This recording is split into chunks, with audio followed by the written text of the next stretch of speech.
bienvenidos al programa Qué grande es el cine, la 2, Televisión Española, y en esta ocasión mucho mejor bienvenidos que nunca, porque sé que los que estéis ahí, o los que están ustedes, o nos tuteamos o no nos tuteamos, es igual, detrás de la pantalla compartís con nosotros el entusiasmo y la pasión por el cine. Esto podríamos decir que esta sí que es una película a petición de las personas que vieron Gertrude hace unas semanas, que curiosamente ha sido la cota más baja que hemos tenido en los 5 años y medio de programación, así como cuando pusimos la película de Ordet. Llegó a casi 900.000 personas, lo que fue una cosa tremenda. Yo creo que nunca se ha visto un pase de Ordet en el mundo con tanta gente. La película Gertrude fueron escasamente 500.000 de personas. Pero de esos, no voy a decir que escribieron 500.000 de personas aquí al programa, pero sí muchísimos de que pusiéramos otra película de Dreyer. Y creo que poniendo hoy Dies Irae, pues quizá damos la trilogía maestra, si se pudiera decir, porque las películas de Dreyer casi todas son excepcionales, pero creo que por su orden, Dies Irae, Ordet y Gertrude sí es una trilogía de oro de este maestro incomparable, y no es una frase, es incomparable en la historia del cine, porque yo creo que las referencias entre Dreyer y cualquier otro maestro son muy difíciles de poder obtenerlas.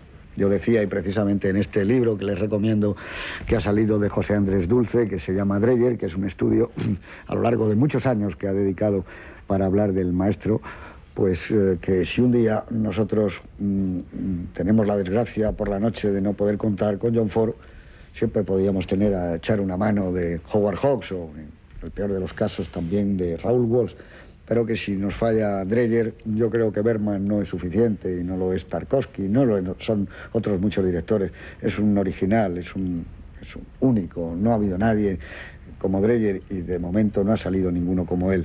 Dies Irae pues tiene lo que luego va a hacer de Dreyer ese maestro incontestable, una serenidad, una majestuosidad en la puesta en escena. Empieza a hacer ya planos largos, de largo recorrido. Su gusto por la pintura a lo largo de toda su existencia aquí ya empieza a ser de una notoriedad enorme. No solo aparece Vermeer o Hammershøi o los flamencos o Rembrandt, sino que realmente cada uno de los encuadres de esta película nos llevan hacia un mundo pictórico maravilloso. Luego está su tratamiento sobre la intolerancia, que yo creo que es de las mejores y más brillantes exposiciones que se han hecho en el cine. Su puesta en escena precisa, perfecta, minuciosa, pero a la vez llena de calidez. Es un hombre que hace unas obras espirituales y carnales a la vez. Las mujeres de Dreyer, antes de empezar este programa, lo comentaba yo con Miguel Marías, son especiales. Se notaba que tenía un gusto por la mujer también muy distinto. Pero ya que hablaba de Miguel Marías, y para no alargarme mucho yo tampoco, Miguel Marías, muy buenas noches. Sí, buenas noches. Háblanos un poco del Dies Irae de Carl Theodor Dreyer. Pues bueno, efectivamente Dies Irae es una de las grandes películas de Dreyer, dentro de que casi todas son bastante grandes.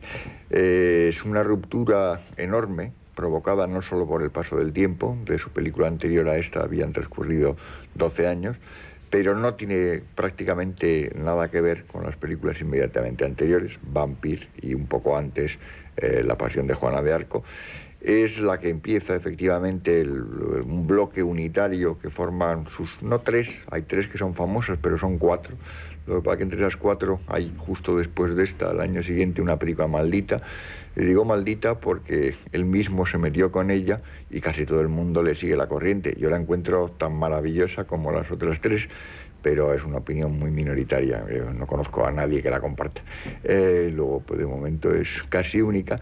Y es una película que supone una ruptura estilística. Yo creo que dentro de los autores, y realmente es uno de los pocos verdaderos autores totales que ha tenido el cine, y que además lo reivindicaba él muy expresamente, decía que el director era el autor de las películas, marca una ruptura muy fuerte con las anteriores, dentro de que es un director que no tenía un empeño de pulir un estilo uniforme, sino de buscar la adecuación a cada historia, buscando el ritmo y la expresión visual más adecuada en cada caso.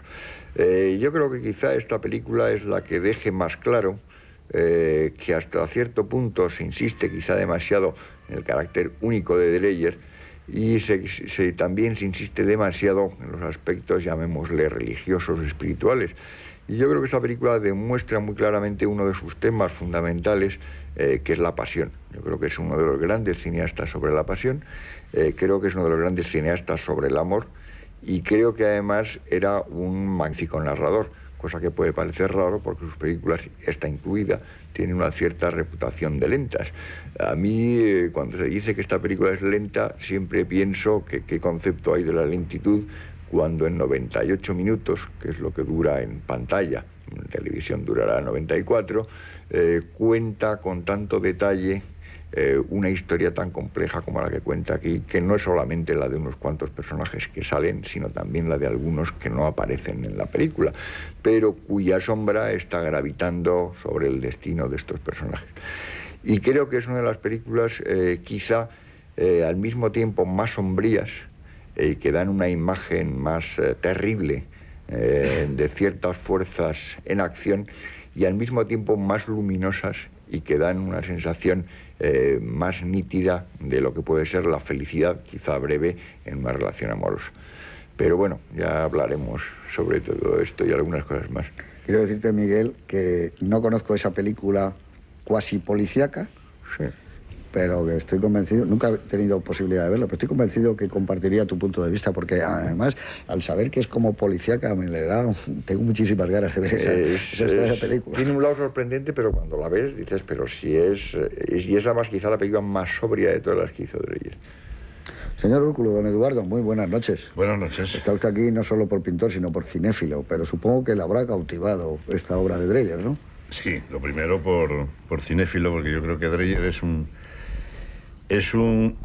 director cinematográfico que además piensa en imágenes, lógicamente, pero piensa en imágenes con una dimensión pictórica importantísima, donde en esta película es patente. O sea, yo no puedo evitar, aparte de sobrecogerme la historia y cautivarme desde la primera escena hasta el final, estoy totalmente de acuerdo con Miguel. En absoluto me parece lenta, me parece que es una síntesis además para narrar una historia compleja, llena de espiritualidad, llena de temores, llena de carnalidades, pero aparte de eso no puedo retraerme a la fascinación por cómo filma la pintura Dreyer, ¿no? Está toda la pintura flamenca, evidentemente, está Vermeer, está la minuciosidad de esas pinturas de Vermeer, de la encajera, etcétera. Están ese Rembrandt, toda esa pintura calvinista, luterana, nórdica, absolutamente nórdica, lejos de nuestra pintura católica y mediterránea. Y está pues el cuadro de los síndicos de Vermeer, que se puede reproducir, de Rembrandt, que se puede reproducir, o la lección de anatomía del doctor Tull. Es decir, hay recreación de cuadros pintados en la época flamenca, clarísimamente, y eso nos demuestra la pasión de Dreyer por la pintura y su interés. Curiosamente, yo destacaría también en esta pintura como guía pictórica, como referencia también pictórica, que las escenas de amor, las escenas románticas, la pasión, el fuego de la carne, del romance entre el hijo del clérigo de Absalom, Martin, y ella, y su mujer, que al mismo tiempo es su madrastra más joven, ya no es esta escuela flamenca, sino que es el romanticismo alemán, es Caspar David Friedrich, donde hay unos cuadros efectivamente que reproducen totalmente las escenas en el bosque, entre los campos de trigo. Generalmente son personajes al estilo del romanticismo nórdico centroeuropeo, son personajes de espalda que están contemplando, pues en este caso la inmensidad de la naturaleza que sobrecoge, porque es la imagen y la huella de Dios, de la divinidad. Y bueno, me parece una obra maestra donde además se encuentra a partir de esta película de Dreyer 20.000 referencias en cineastas y en directores. Después, no solamente del ámbito ya nórdico escandinavo, como Bergman, etcétera, sino en directores más recientes y más cercanos a nosotros, genios del cine, pues como Buñuel, por ejemplo, ¿no? Donde yo encuentro muchas cosas muy parecidas. Pero en fin, hablaremos después más largo y tendido. Muchas gracias, además muy bonito lo que has dicho. Señor Sarrión, ¿qué tal estamos? Usted desde hace muchos años que yo le leía cuando usted también era un joven crítico, usted tenía gran pasión por Dreyer, ¿verdad? Y la sigo teniendo inmensa. Yo recuerdo, Antonio, que tú eras de los que realmente hace 20, 25 y 30 años ya hablabas de Dreyer como uno de los grandes genios, no ya solo como director de cine, sino de los grandes genios del siglo XX. Del siglo XX, exactamente. Y eso por una razón. Si la esencia y la condición del gran arte, y por supuesto lo es la obra de Dreyer, es lo simbólico, el acceso a lo simbólico. En cuanto mayor sea la potencia simbólica de una obra, esa obra tendrá más altura y más perduración. Y esa potencia simbólica tiene que plantearse, y eso lo hace muy bien este cineasta, en condiciones óptimas, que para Dreyer consistían, me imagino que también para otros artistas, tanto pictóricos como literarios, en la composición, en el sentido de la composición, en el sentido del ritmo, que ya hemos insistido aquí, que no tiene nada que ver con las velocidades o con las aceleraciones, él abjuraba de todo ese mundo, con la intensidad emocional y con la esencialidad de los contenidos que se transmiten a través de una puesta en escena. Esas exigencias las cumplía de tal manera Dreyer, eran tan innegociables para él, que pudieran expresarse en una propia frase de Karl Dreyer: no pienso jamás en el público cuando hago una película. Cosa bastante rara y cosa que no siempre garantiza, porque hay obras no pensadas para el público que son caerizas y son pedanterías y cosas que han pasado mucho, pero desde luego en el caso de Dreyer no es así. Es decir, las películas de Dreyer, como las de Rossellini, como las de los grandes maestros americanos y europeos, no solamente no ha pasado el tiempo en ellas, sino que cada vez están más frescas, como se podrá ver, y lo verán los espectadores en esta película.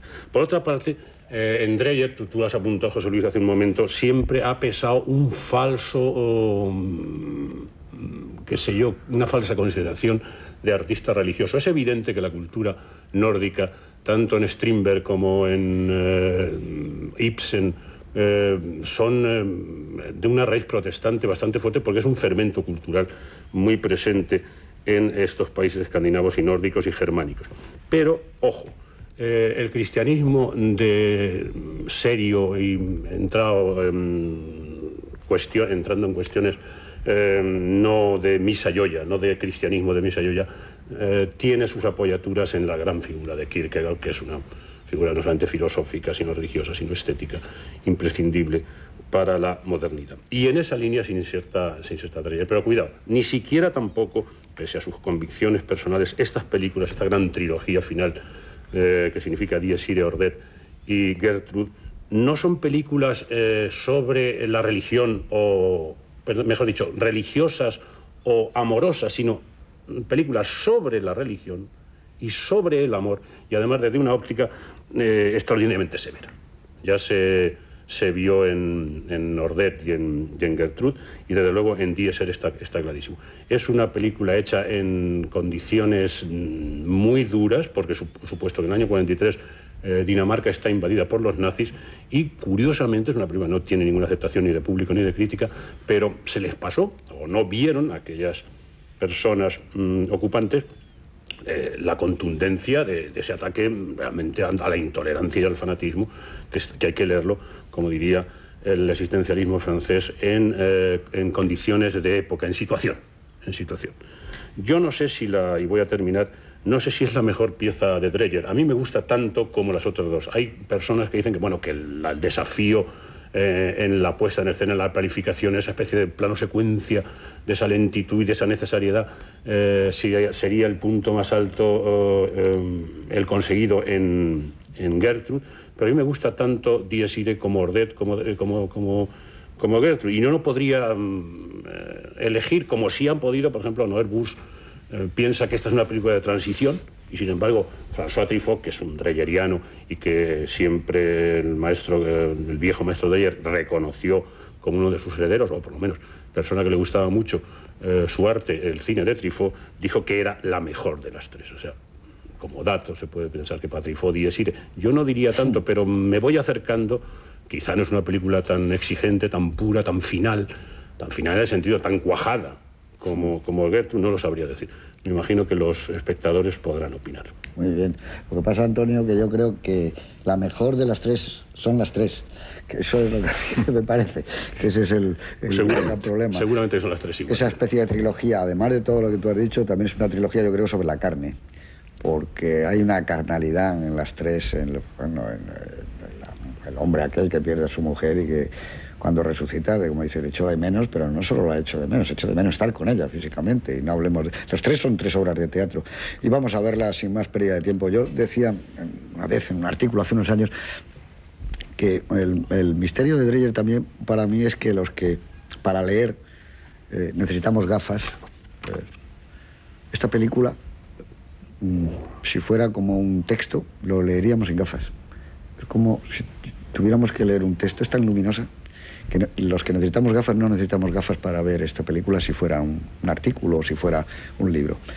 Y nada más, aquí no valen las bromas de decir vaya a ir sacando el reclinatorio, que vamos a ver una obra maestra, porque realmente es una obra maestra de nuestro tiempo, del tiempo pasado y probablemente de los tiempos futuros. Es un verdadero prodigio. Y ya el primer plano de esta película avanza lo que va a ser esa especie de narrativa en continuidad, esa planificación de Dreyer que llevará ejemplos extraordinarios en Gertrude y en Ordet, aunque siempre sabiendo que él mezcla perfectamente la planificación, la rompe cuando le interesa, y aquí fíjense además en los planos de detalles, eso que se llama plano de detalles, hay momentos en plano de la partitura reflejada en una pared, la mano y la batuta, los manuscritos, cómo se puede filmar a través de una tela cuando se está borrando. Bueno, realmente es un prodigio. Vámonos al año 1623 a ver Dies Irae y luego hablamos cuando termine esta película. Bueno, pues aquí estamos y la verdad un poco sobrecogidos ante tanta belleza y ante tanta maestría, porque realmente esto es un prodigio de película. Es del año 1943, Dies Irae. Hemos hablado ya tantas veces de películas últimamente del año 43 que vamos a pasar directamente a hablar sobre la película. Mientras estábamos viéndola, comentaba Eduardo Brúculo que llegar al blanco y al negro es muy difícil y que aquí se consigue blanco y negro, eso estabas diciendo tú, ¿no? Sí, eso hay que hacer negro. Casi como un grabado, ¿no? Blanco y negro, no es realmente, hombre, es pintura, pero está pintado, pero tiene la fuerza, la incisión de la línea. La diferencia en esta película respecto a otras a Ordet, por ejemplo, concretamente, que tiene una incisión de línea casi de grabado de Durero, ¿no? Y donde en esa técnica del grabado el negro es negro y el blanco es blanco. Yo tenía aquí apuntado un negro del vestido y un delantal blanco con ella que lleva unas sábanas dobladas, sí, que va hacia un armario. Bueno, eso es un prodigio, eso es muy sencillo. Es que es un fogonazo de luz lo que te da en la pantalla, precisamente la... Yo quisiera hacer algún tipo de complemento de lo que, con una humildad absoluta, supuesto que tenemos aquí un gran pintor, nosotros somos los 4 cineastas, pero solo hay un artista plástico de importancia que es Úrculo, los demás, yo soy un gran aficionado al arte pictórico, como vosotros, y voy a hacer con mucha timidez un apunte a lo que habéis dicho respecto a los holandeses, o Rembrandt, o Frans Hals, o Vermeer. Es cierto que está detrás esa gran tradición porque obedece al mismo clima cultural en que se mueve, al protestantismo muy depurado y muy decantado y muy problemático en que se mueve la cultura nórdica. Pero, a mi juicio, hay unos elementos de abstracción tan grandes, porque por supuesto Dreyer es un artista en las antípodas de todo tipo de naturalismo y de realismo, sea neorealismo o neonaturalismo, o cualquiera que lo sea. Hay unos niveles de abstracción tan grande que eso no significa no carnalidad, como se ha dicho antes en ese tratamiento de las escenas eróticas, sobre todo en esta película, que a mí me hace pensar también, sin dejar a los grandes maestros figurativos, al fin y al cabo él es un hombre de nuestro siglo, en artistas casi coetáneos suyos, yo creo que coetáneos, no sé, algo más viejos, como Mondrian o como Paul Klee. Porque flaco favor le haríamos a Dreyer diciéndole o pensando que era simplemente un reproductor de los grandes modelos de la pintura del 16 o el 17 noreuropeo.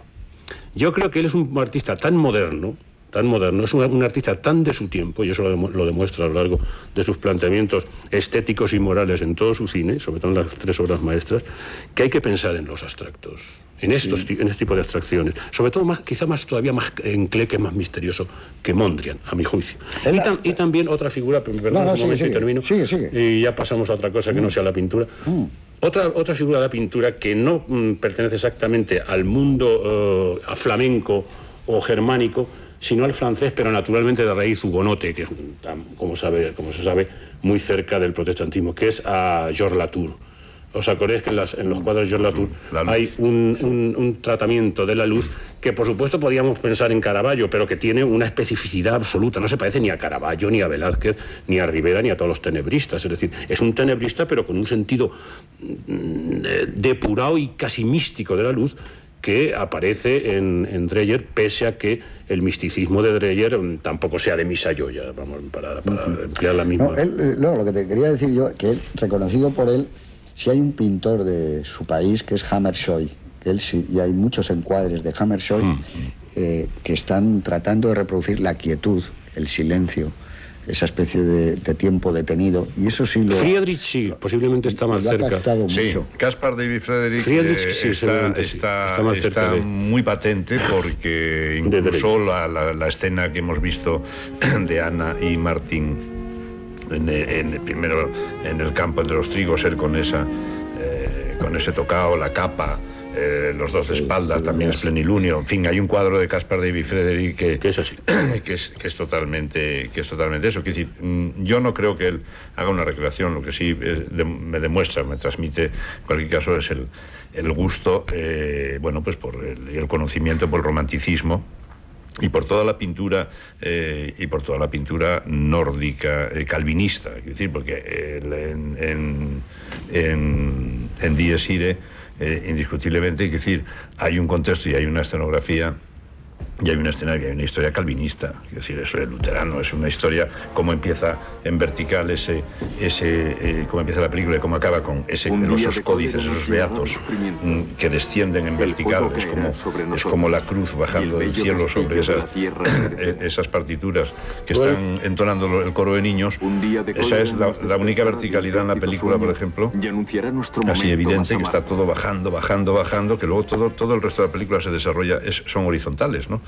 Vosotros como salvo una verticalidad, que es la caída a la hoguera de la bruja, la caída a la hoguera. Hay 3 movimientos que son muy abstractos, que son muy de constructivismo, como tú has apuntado antes, muy Mondrian, porque realmente se puede también hacer una división de la película en verticales y en horizontales, ¿no? Y que predomina el horizontal. Cae de cara, predomina horizontal. Cae de cara, es terrorífico. Cae de cara. Momentos terroríficos. No es ella la pira que la prenden, sino que montan la pira y la arrojan de cara sobre la pira. Parecía todavía más cruel. Especialmente más cruel. Sí, que no es...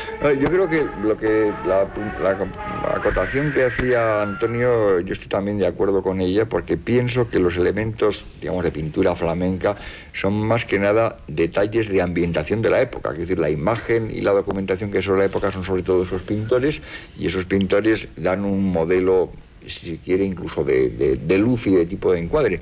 Pero luego, dentro de eso, efectivamente, en lugar de la riqueza de detalles que hay, en Dreyer nunca hay riqueza de detalles dentro del plano. Son planos muy despojados, decorados muy simplificados, y eso introduce un elemento en el que prima, en cierto sentido, me acordaba lo del punto y línea sobre el plano, y en algún sentido ese desplazamiento y ese movimiento de cuerpos no tiene nada que ver pictóricamente, pero a mí a veces también me recuerda también el trazado de líneas de Cézanne.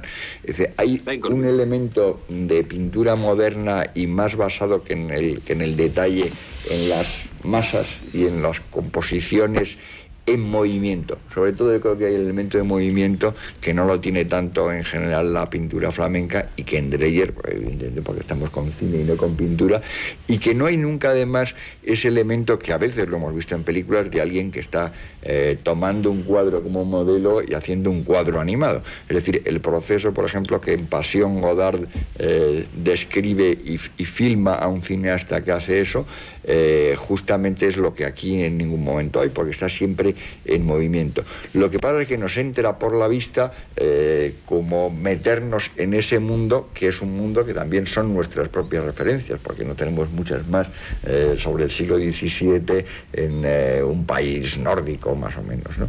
Entonces yo creo que está muy bien vista esa acotación, porque introduce un elemento adicional y es además apunta en otra dirección, que es que yo creo que Dreyer, contrariamente a la imagen que hay del siempre como de un señor que parece, se diría que siempre era viejo. Es decir, de Dreyer siempre hay una imagen que parece que en el año 27 era ya un anciano, y que fue siempre un anciano. Pues era un joven, y era un joven dinámico, que era piloto de aviones y cosas por el estilo, que es una persona muy de su siglo, que es una persona aficionada a los inventos de esa época, que la aviación y el cine son absolutamente contemporáneos, lo mismo que el jazz, y que le gustaban una serie de cosas. Y además introduce por vía del movimiento otro elemento que es muy importante en su cine y que no aparece nunca como referencia, que es la música. La música de las películas de Dreyer es una música siempre muy especial, estupendamente utilizada y de una forma que no tiene nada que ver con las convenciones hollywoodenses del uso de la música, y además las propias películas tienen una estructura rítmica que es puramente musical. La mayoría de sus películas son como obras de cámara en el sentido en el que pueda tenerlo un cuarteto como La Trucha o una cosa por el estilo, ¿no? Entonces yo creo que introduce ese elemento de que es un artista plástico y un artista rítmicamente contemporáneo, que también tiene que ver con otro elemento que ha recordado Antonio, que es las circunstancias del rodaje de esta película. Esta película, por su mismo valor simbólico que se lo permite ese grado de abstracción, está al mismo tiempo siendo una película de resistencia en un país ocupado contra los nazis. Y no hay ni una sola alusión, no hay similitudes, no juega con los negros y los negros de las SS, ni nada por el estilo. Pero, sin embargo, te está reproduciendo una situación en la que se persigue a una serie de personas con la mera atribución de unas sospechas. De unas sospechas que hasta los propios presuntos culpables no saben muy bien si lo es o no. Yo creo que, por ejemplo, es muy característico y muy importante en la película el hecho de que, naturalmente, Anne, la protagonista, ha oído hablar de que su madre era bruja y tenía poderes, pero ella no sabe si creer que es posible que eso ocurra y que haya brujos y que tengan poderes. Y conoce a Martha Herlofs, la bruja vieja a la que vemos ejecutar y que vemos en la escena inicial cómo se inicia su persecución y antes su condena. Pero no sabe si creerlo. Y sin embargo, la gente que está en el poder sí que ha decidido creerlo, y además lo cree de una manera terriblemente hipócrita, porque se está invocando el hecho de que van a salvarles de la condenación, incluso mediante el sacrificio de ejecutarlos cuando han reconocido sus culpas y han jurado, y sin embargo, y aquí introduzco de nuevo el tema de la pasión, este propio pastor Absalón, que parece el colmo de la frialdad, se ha dejado arrastrar por la pasión hasta el extremo de mentir, ocultar y, en el fondo, según su propia lógica, privar de la salvación a la madre de Ana, porque ha ocultado que era una bruja y, por tanto, ni la han sometido a tortura, ni le han dado la oportunidad de retractarse, ni la han ejecutado en la pira, ¿no? Entonces yo creo que eso de cómo todos los personajes están arrastrados por la pasión, incluso los que parecen más fríos y menos apasionados, es uno de los elementos que son importantes en Dreyer, porque es de estos casos que, bajo una apariencia de frialdad y rigor extremo, hay una turbulencia de pasiones siempre, como lo hay en todos los personajes sumamente educados y formales de Gertrude, en una época más próxima a la nuestra, o como lo hay aquí, la madre del pastor, que es otro personaje cargado de odio y de celos, como las peores madres hitchcockianas, vamos, la madre de Claude Rains en Encadenados, de los personajes más próximos. Has entrado en el tema, claro, es decir, en el meollo, vamos a llamar así, aunque sabemos que son falsas divisiones, del contenido, de la brujería, del tema de la película, de la brujería. Los poderes. De los poderes, que es una cosa importantísima. Es decir, eso es de una riqueza y de una sutileza y de una complejidad extraordinaria. Dreyer, respecto al tema de la brujería, se queda fuera. Es decir, en el sentido de que para él lo que le interesa en ese momento no es si hubo brujería o no hubo brujería, si realmente pervivían en las prácticas, como en muchos pueblos europeos, profanas, paganas o animistas respecto a la dogmática protestante o católica. Él lo que señala claramente es que la iniquidad y la interiorización de esa presión social absolutamente fanática acaba con todo rasgo de vitalidad y todo rasgo de hermosura que se puede tener. Que hubiera brujería o no hubiera brujería, yo creo que lo deja flotante, incluso en un artista tan complejo como él, en algún nivel de ambigüedad. Por supuesto, él no nos dice nunca que Ana es bruja, pero cuando se va acercando a la ventana en una de las últimas escenas con Martín, no sé si es la luminosidad exterior, pero yo quiero pensar, a lo mejor haciendo un poco de trampa, que es la luna. Es decir, hay unas determinadas complicidades lunáticas, el pelo suelto. Es decir, yo tuve en un momento determinado diciendo, bueno, realmente en ese momento Dreyer, que no plantea el tema de la brujería, diciendo, no sería raro que funcionara de determinadas prácticas no sometidas ni a la razón, por supuesto, ni al dogma. Pero él era muy aficionado católico. Llamémosle lo sobrenatural. Claro, claro. La historia de David Gray también está tocando temas muy parecidos. Y el milagro de Orbet, en última instancia, yo creo que la postura de él es más o menos la misma. Dice, él no entra si esto es o no es. No es dogmático jamás, ni en un sentido ni en otro. Dice, hay gente que cree en ello, hay gente que no cree en ello, y hay cosas que ocurren que no tienen una explicación clara y sobre las que caben múltiples interpretaciones. Yo creo que evidentemente el personaje interpretado por Lisbeth Movin tiene poderes, claro que tiene poderes, pero tiene los poderes de una mujer absolutamente fascinante. Pero no los apunta nunca de una manera explícita, sino los insinúa, los deja a la conjetura del espectador. Pero tiene un poder, por la sutileza pero propia. Tiene el poder no de brujería, sino de las mujeres que se ha dicho que son hechiceras. Evidentemente, ella es fascinante, es subyugante, fascina y mueve a los hombres que se dejan fascinar por ella. Y yo creo que, bueno, todos hemos sido víctimas en alguna ocasión de esto. Pero ella transforma, yo creo que la gran transformación de Anne es una transformación carnalmente amorosa. Sí. Quiero decir, ella es un personaje que está con su marido Absalón, el clérigo, absolutamente frustrada con esa madre, esa matriarca, que por cierto, por hacer otra referencia pictórica, la madre de Absalón es exactamente igual que en los retratos que pintó Rembrandt de su madre, se pueden ver, y es exactamente lo mismo. Y ella le dice, me has robado la juventud y me has robado la felicidad. Es decir, hay un matriarcado ahí dentro de un patriarcado, el patriarcado aparente del Estado, pero el matriarcado que está detrás, donde este Absalón durísimo se reclina como un niño pequeño con su mamá y tal. Sí. Pero luego ella, la mujer más joven, Anne, ella está como sometida, es un personaje absolutamente sometido, sin vida exterior, porque está ahí la mirada, están los ojos de ella, hasta que llega Martin. Y cuando llega Martin, se suelta el pelo, la mirada se vuelve fuego. Es cuando la madre le dice a su hijo, dice, has visto los ojos de tu mujer. Eso es lo que yo te quería decir, que como casi todos los personajes femeninos de Dreyer, ella es un poliedro. Porque él hace una descripción de sus ojos y la actriz está también, que parece una cosa, pero cuando luego vemos otra vez esos ojos y tiene otra mirada, es otra. Y cuando se comporta en el campo es como una mujer, eso que dices tú, donde el romanticismo está poseyéndola de una manera tremenda. Es que eso es fantástico. Pero hay una cosa que decía Miguel cuando lo veíamos, y no es volver a la luz y a la pintura, pero sí yo creo que lo que ha hecho Dreyer y que no lo ha hecho ningún otro cineasta, es que ha estudiado por dónde venían las luces en los grandes cuadros. Eso que siempre se decía de Vermeer, las luces laterales. ¿Qué ocurre? Que él ha rodado en una época, como comentaba Miguel, en que se rodaba con arcos voltaicos. La luz esa ya no se puede volver a hacer, ni se puede volver a reproducir. Y ya, más allá de lo del nitrato, es que si tú ves una buena fotografía en blanco y negro en los últimos años, que puede ser, por ejemplo, pues la de la que hace es Spielberg con la lista Schindler, es una magnífica fotografía en blanco y negro. O incluso antes Robert Surtees con The Last Picture Show de Bogdanovich. Pero son muy cercanas a nosotros porque los materiales son como los que utilizamos.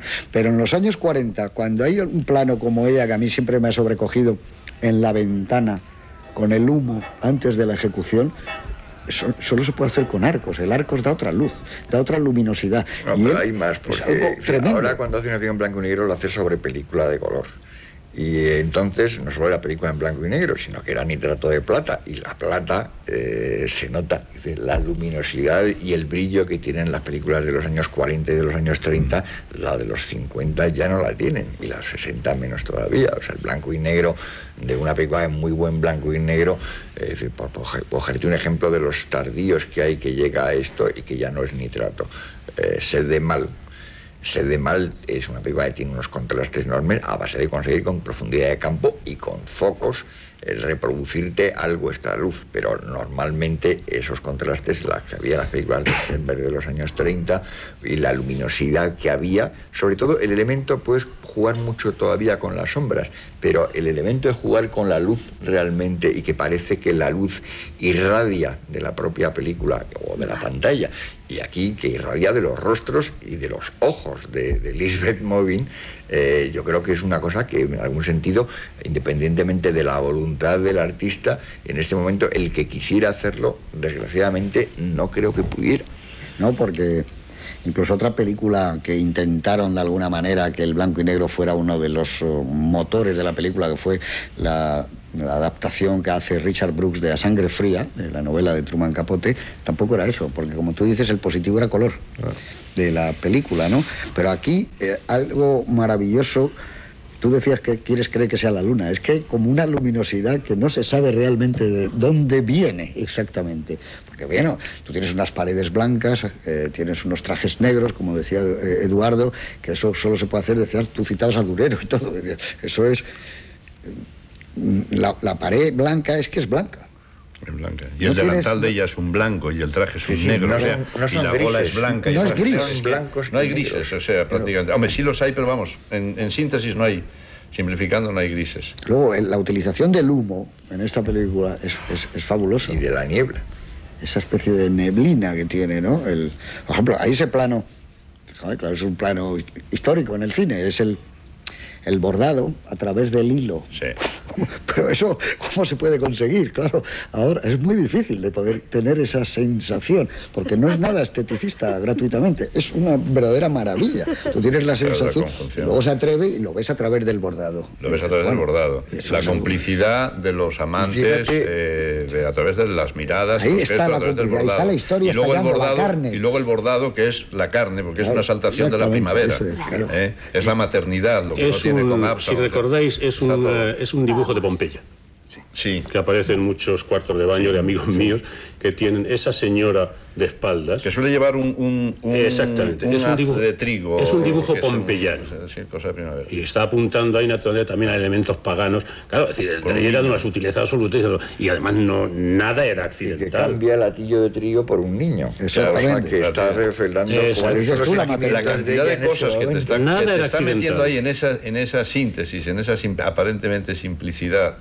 Es impresionante la cantidad de historias que se está contando, ¿no? Cuando el otro además viene, su marido, el Absalom, que viene porque quiere, como en el poema, a dar agua a su caballo a la fuente de la eterna juventud, ¿no? Viene a acercarse a los jóvenes, porque los jóvenes rejuvenecen, ¿no? Y le hacen rejuvenecer, pero evidentemente caen en una zozobra nuevamente. Cuando viene el marido con la tormenta o la tempestad, incluso los planos que tú citabas antes de los exteriores, es como el imperio del cine mudo.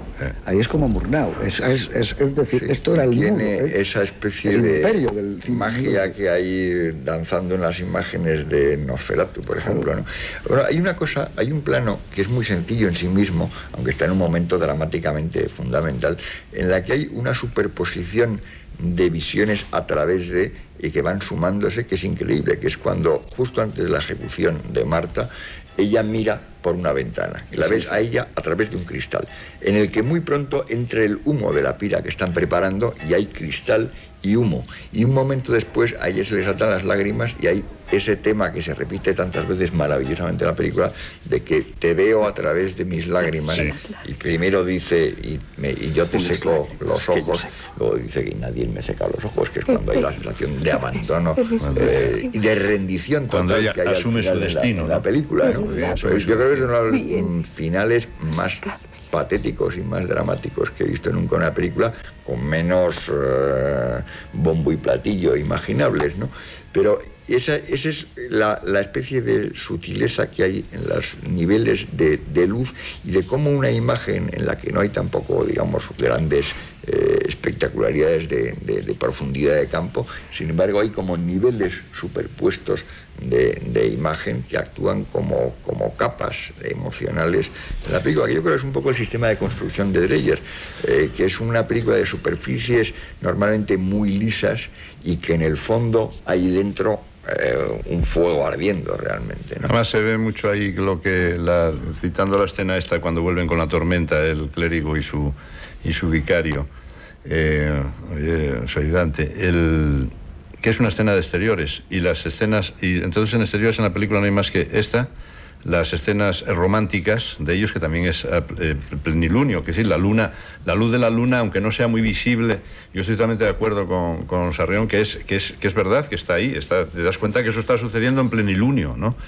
Y luego la escena de exteriores de la hoguera, ¿no? De la ejecución. Realmente todo el resto de la película son interiores, y son personajes todos interiorizados en su propia escenografía y en su entorno, ¿no? A mí me gustaría pasar un poco para cambiar de tercio al tratamiento que hace Dreyer de los actores, que es absolutamente, primero, muy madrugador.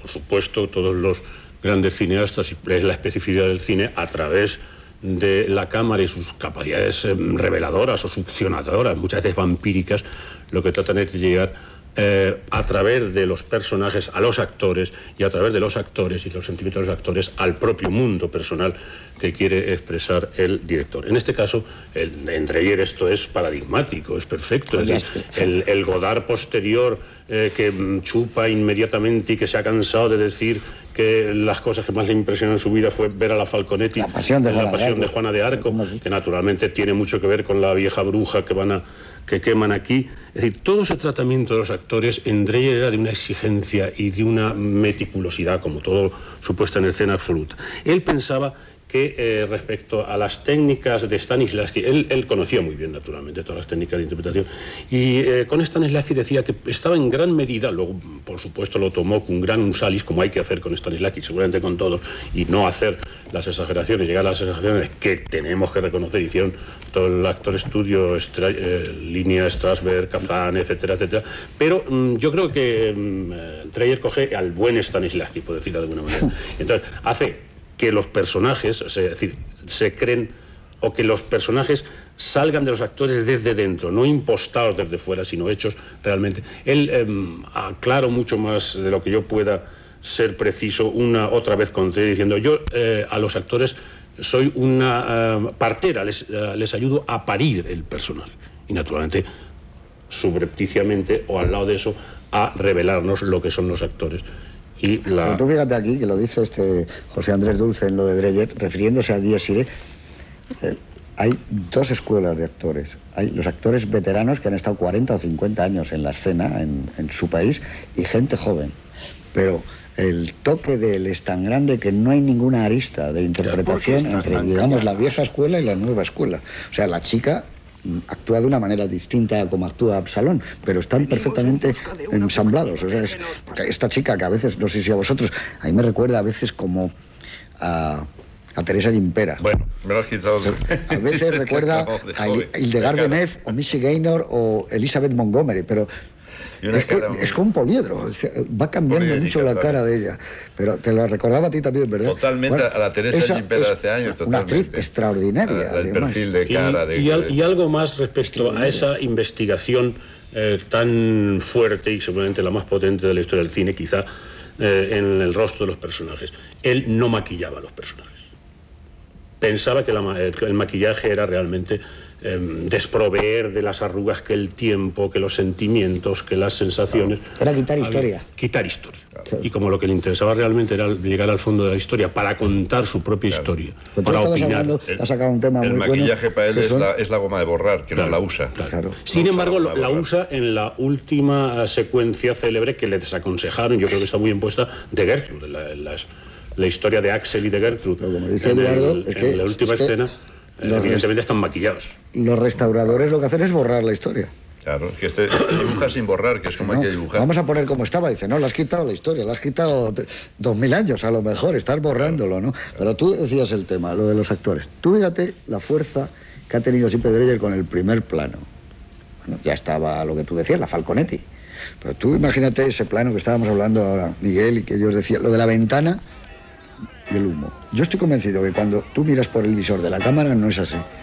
Hay algo entre la cámara y lo que sale después del laboratorio, del proceso del revelado.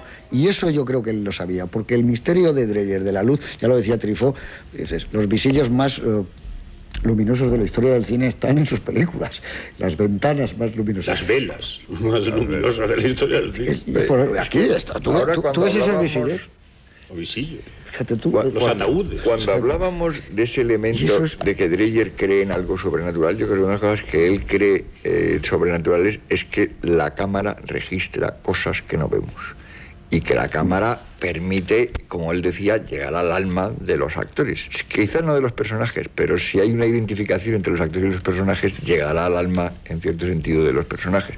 Y que eso él lo hacía acercándose a ellos, no excesivamente y en los momentos adecuados, porque claro, es uno de estos que juegan con la dosificación de los tamaños de los planos. En esta película hay realmente pocos primeros planos, pero los primeros planos que hay pasa como en las películas de Mizoguchi, cuando hay un primer plano, que de repente ese primer plano es absolutamente revelador.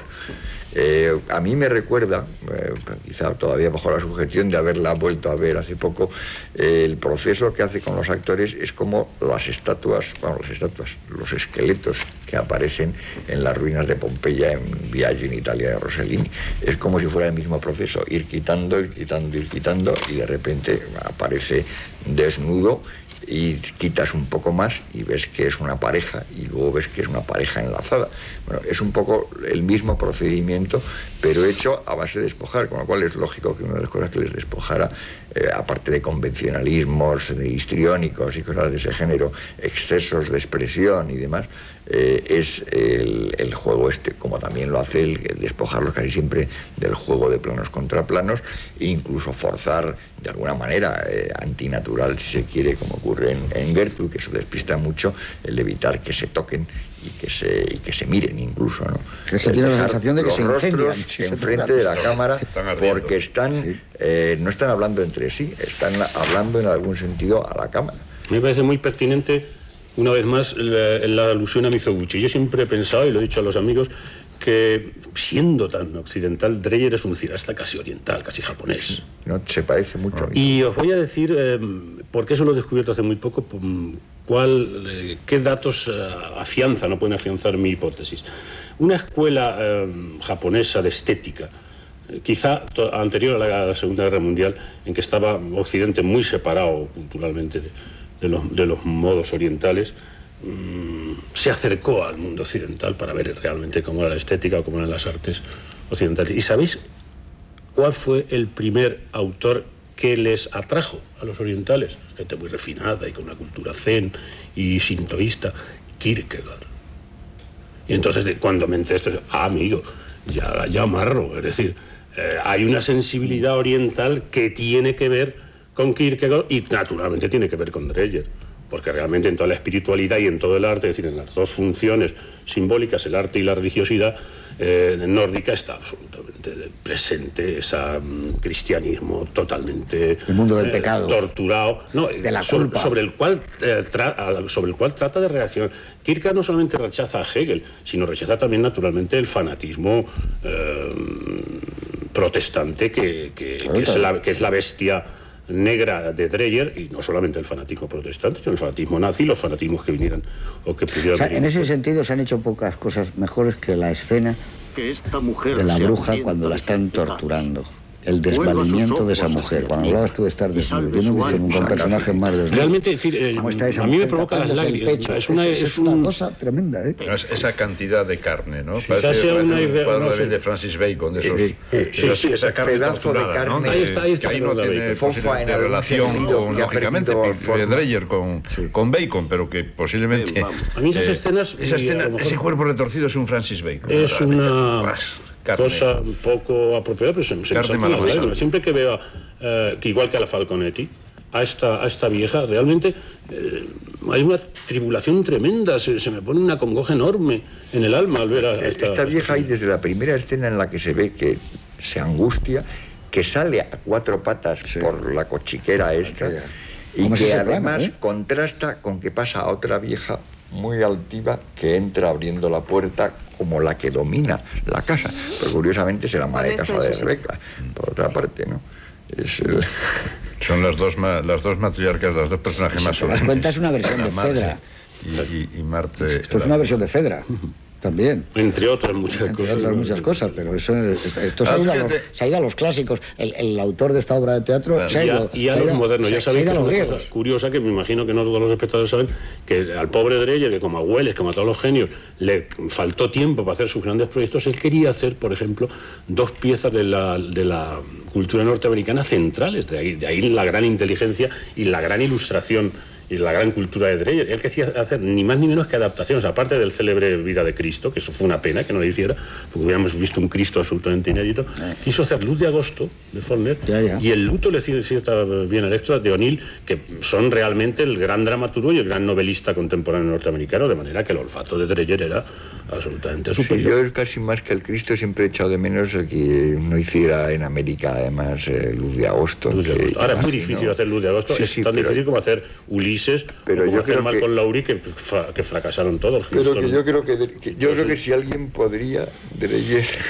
Es que Luz de Agosto le pasa lo que a Joyce o a Malcolm Lowry, no son traducibles al cine, porque claro, si es el tejido literario lo fundamental en estas piezas. Tú lo llevas al cine como lo lleva Houston y ¿qué hay? Y se ha hecho, la sabéis y la habéis visto, la hemos visto, se ha hecho hasta el Ulises, en fin. Sí. Disparatado. Tal Strick que lo hizo, algo así, ¿no? Pero que era es muy difícil. A Buñuel, muy astuto, le ofrecieron, ¿os acordáis? El Malcolm Lowry por sus condiciones. Pero lo decía Eduardo, Buñuel está muy cerca de él. Y dijo que no. Dijo Buñuel que Malcolm Lowry nada, y al final se la encajaron al pobre Houston, que hizo que salió como pudo del asunto. Más bien mal que bien. A mí no me concretamente, en esta hay muchas cosas también que luego hemos visto en el cine de Buñuel, y sobre todo en Ordete, el personaje, el Johannes, el hijo visionario y que se vive y habla como Cristo, me recuerda muchísimo el cine de Buñuel de Simón del Desierto, de esos personajes. Yo creo de todas maneras que el talante, es decir, él admiraba mucho desde las épocas del mudo, una de sus fascinaciones era la pasión de Juan. Pero el talante de Dreyer y el de Buñuel me parecen que no están. Pero hay una lógica. No están en sintonía. Pero hay una lógica que yo creo que tiene mucho que ver. Cuando el paseo de ellos, la primera secuencia de ellos por el campo, es interrumpida por la aparición del carro con leña, y dice leña para el hogar, dice ella, y dice el otro, leña para la pira. A mí eso me parece un momento. No, es leña para el auto. Pero lo hubiera trufado de alguna malicia más latina. Lo hubiera dicho lo hubiera hecho con más sorna. Yo diría que Buñuel era un alma menos pura o menos bella que Dreyer. Pero Buñuel hubiera siendo hecho... un genio. Buñuel, pero tiene la misma lo hubiera lógica. Tirado a la pira como él, de cara. Hubiera hecho lo mismo de cara. Pero eso para mí tiene la misma lógica que el perro que cruza en la otra carreta en Viridiana. Es un poco esa lógica. Pero es un poco la diferencia de minar de la culturas. Yo no me puedo desprender de ver aquí en un estado embrionario, en un principio, que es decir, toda una cultura muy nórdica frente a una cultura muy mediterránea, y estas cosas que yo no creo mucho en ellas, porque no creo mucho en escuelas. Creo que el arte no tiene fronteras y da igual el norte, el sur, el este, el oeste, pero qué duda cabe de que hay influencias y hay igual que las religiones, no tiene nada que ver el catolicismo con la sobriedad de esa pero el clima iglesia, tiene mucho que ver. Esa iglesia neogótica o gótica, esa sobriedad, esa ausencia de imágenes, donde la única imagen que estás viendo es el Cristo, es la cruz o el Cristo desnudo, el Cristo sin cruz pero crucificado. Eso es típicamente luterano. Pero lo que dice Eduardo es verdad, porque por ejemplo la climatología sí acerca a artistas, el tiempo, el que tengas solo no lo tengas. Es decir, Bergman está muy cerca, lo ha estado toda la vida, ha sido su gran referente. Pero sobre todo Bergman es una referencia que ha ido detrás de él tratando de seguir los pasos, y a veces ha hecho cosas verdaderamente deslumbrantes. Bergman en ese aspecto ha hecho películas maravillosas, una película muy Dreyer, por la inteligencia y la reflexión, es Las fresas salvajes, que tienen mucho que ver. Ya sabéis que corrió la especie de que a Dreyer no le gustaba Bergman. Y tuvo que desmentirlo. No sé en qué entrevista que yo leí con Dreyer, decía Dreyer, sí, o sea, esto es una cosa que han montado ustedes, los periodistas, para enemistarnos o para que estemos enfrentados. Mi colega sueca o tan insigne y yo, y dice, sí me gusta. Y dice, y le voy a decir una que me gusta muchísimo. Y dijo, Persona, no Las fresas salvajes, que quizás están más cerca de Dreyer. Dijo, Persona le gusta. Persona tiene mucho que ver con Vampis. Sí, dijo claro. Dreyer, la que más me gusta vampírica, claro. de Bergman es Persona. Es que tiene mucho que ver. Pero también Gritos y susurros. Y los, una película y los convulgantes podría tener que ver. Dreyerian. Pero a mí lo que cada vez me gusta más, según vas viendo las películas una y otra vez, es el mundo de lo fantástico, de lo sobrenatural, de la cultura del terror. Es que esta es una película a veces de terror. Es que cuando cae esa mujer en la pira es de terror, es una imagen terrorífica y hay momentos terroríficos. Pues os habéis apuntado, es decir, la sintonía con el expresionismo alemán, evidentemente. Claro. Hay una frase en la película que dice Absalón que para mí resume totalmente, hay que decir, ese estado, esa sociedad calvinista, que es un instante de placer, es un pecado escondido. Y lo dice con una frialdad, y efectivamente Dreyer ni entra, es una cosa que la pone en boca en un primer plano perfecto, y dice esa frase, que eso es terrorífico, es la frase del terror. O sea, eso es lo que puede decir el lado oscuro de la luna, si te coges, si te encuentras despistado por ahí. Y la presencia del muerto, siempre, siempre. Ese féretro al final, y cuando se produce ese juicio espectacular, que ese es un juicio. Sí, pero eso es, nos produce mucha desazón, José Luis, porque es que como pensar hasta que tienes el referente de Ordet, y bueno, va a pasar algo, porque para él la muerte era catalepsia. Los muertos se les velaba. Ahora ya no, porque los ocultan y los tapan. Sí. En aquellos tiempos y en nuestra niñez, se les ponían monedas en las órbitas. Los muertos estaban allí delante. Y monedas en las órbitas de los ojos, y se les lavaba. Claro, se ha perdido todo esto. Kusturica en los gitanos también les ahora la muerte es una imagen distinta. De toda la escenografía, claro, que es lógicamente está situada en una época de la muerte, quiero decir, los coches fúnebres con los caballos, bueno, no, esto sale en Ordet, desde luego el entierro, los caballos con los que se ponen son negros, todo son eso. cosas muy curiosas. Es impresionante. Yo tengo la sensación, viendo esta película, que cuando dice, ahora va a llegar su hijo, va a llegar en barco, es como el de Murnau de Vampir, el muelle ese, va a llegar a un muelle como ese así, va a llegar un barco, los palos, y va a llegar y va a saltar, y va a ir a casa del padre caminando, esas cosas curiosas. ¿Cuál es el momento de esta película que más te estremece, el plano que más...? Pues yo creo que es probablemente el momento al final cuando ella cambia el curso de la cuestión y se rinde. Ese momento en el que ella dice que te veo a través de las lágrimas y nadie me las enjuga. Yo creo que es un momento de una desolación absoluta y que está ella maravillosa porque ya ha perdido ese fuego que tenía en los ojos. Que es increíble que esa mujer, no sé cómo lo hacía con los ojos, que le cambian la intensidad de los ojos. Es una cosa que yo no sé si se puede dirigir. Cambia la mirada. No sé si haría en prodigios con el colirio, no lo sé. Eso era el milagro de la cámara increíble, que captaba lo intermedio entre la lente. La miras al fondo de los ojos y es otra. ¿Y para es ti? cierto, tiene llamitas. Sí. Y ahí esas llamitas están apagadas por las lágrimas. Yo para mí, bueno, no sé, me es muy difícil elegir una escena, pero por decir una. La secuencia de la tortura en las mazmorras municipales, que conviene dejar claro que no es un tribunal de la Inquisición, sino que son los jueces que son clérigos y son los municipales, la guardia, la policía, los que están interrogando. Ese recorrido, ese barrido que hace también en horizontal, es decir, siguiendo la constante de la película, por los rostros, donde cada rostro conserva y tiene una individualidad absoluta, como una incisión. No hay dos rostros iguales, a pesar de la severidad que domina todos los rostros. Todos son singulares, y ese recorrido, ese barrido de un lado hacia otro, yo vuelvo a decir las referencias con los síndicos o la lección de anatomía, pero vamos, me parece todavía mucho más tremendo en Dreyer, todavía más que en Rembrandt.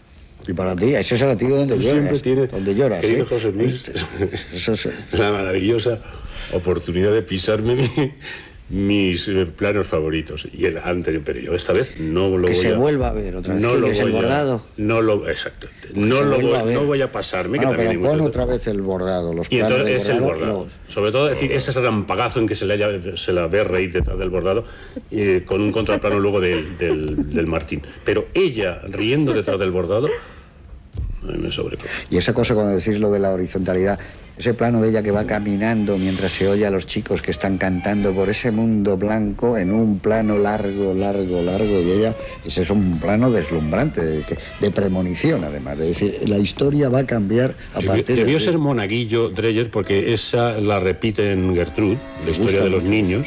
Eso le gusta mucho. Debió ser monaguillo en su Me gusta mucho.